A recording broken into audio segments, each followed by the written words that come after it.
एक फिल्म आप लोग देखिएगा, अब तो सब भगवान भरोसे, उसका नाम ही है। और उसमें एक इतिहास छोटी सी क्लिप है।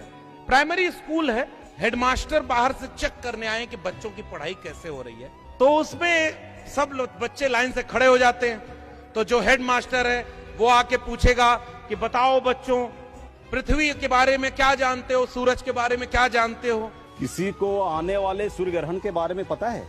तो उसमें एक बच्चा बोलता है कि सर, पृथ्वी सूरज के चारों तरफ घूमती है और चंद्रमा पृथ्वी के चारों तरफ घूमता है। तब तक वो एक बच्चा पीछे से बोलता है, ये झूठ बोल रहा है सर, जब पृथ्वी शेषनाग के फन पर टिकी है तो घूमेगी कैसे? ये गलत बोल रहा है सर। धरती सूर्य का चक्कर कैसे लगा सकती है? धरती तो शेषनाग के सर पर विराजमान है। आगे वो कहता नहीं तुम चुप रहो, ये बच्चा सही बोल रहा है, इसको बोलने दो। तो जो विद्वान पढ़ा लिखा बच्चा था, जो उसकी किताब में लिखा है स्कूल की, वो कहता है तीनों एक दूसरे के साथ चारों तरफ घूम रहे हैं। पृथ्वी सूर्य का चक्कर लगाती है और चंद्रमा पृथ्वी का चक्कर लगाता है।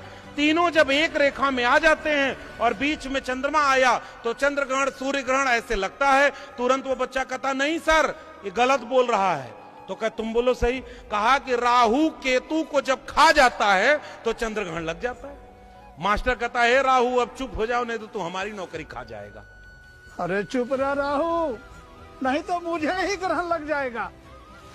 वो बच्चा घर लौटता है, अपनी मां से कहता है कि मास्टरवा सब पगला गया है। ये कह रहा है पृथ्वी घूम रही है हवा में, फिर चप्पल निकालता है और चप्पल को हवा में उछालता है, चप्पल गिर जाता है। तो कहता है कि देखो चप्पल तो हवा में टिका नहीं, और ये कह रहा है कि पृथ्वी हवा में टिकी हुई है। हम स्कूल नहीं जाएंगे, मास्टर लोग पगला गया है। एक तरफ आप मान्यता मानते हो कि नाक पे फन पर टिकी हुई है और घर में उसकी पूजा कराओगे, और जिस स्कूल में बच्चे को पढ़ने भेज रहे हो वहां विज्ञान उसे पढ़ाया जा रहा है। वो अपनी मां से कहता है कि ये तो गलत पढ़ा रहा है। हमारे यहाँ जो कथा सुनाने आते हैं वो कहते हैं कि राहु केतु को जब खा जाता है तो चंद्रग्रहण लगता है।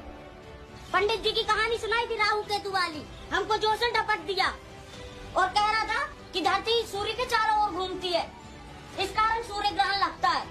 और तो और कह रहा था कि धरती आकाश में लटका हुआ है। बता, कोई चीज आकाश में कैसे लटकी रह सकती है?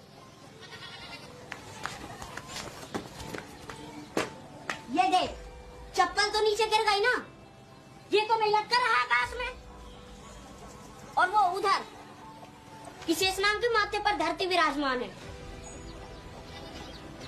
वो तो दिखा है, पर मास्टर जी गलत थोड़ी ना पढ़ाएंगे। बकलोल है सबके साथ, कुछ नहीं आता उनको। और हाँ, वो जो आज बड़का अफसर आया था ना, वो तो पूरा पागल था। बोल रहा था कि आदमी का जन्म बंदर से हुआ है। ये देखो, कोई अकल वाला आदमी ऐसे बात कर सकता है क्या? हमें क्या पता रे। अच्छा सोचिए ना, ज्यादा बाबा कहाँ है, ज्यादा पाखंड कहाँ है? जहाँ शिक्षा नहीं है। और जहां जहां शिक्षा है वहां बाबा नहीं है। मतलब एक आध धाम ओम केरल में या तमिलनाडु में क्यों नहीं बनाते? क्योंकि एजुकेशन आ गई।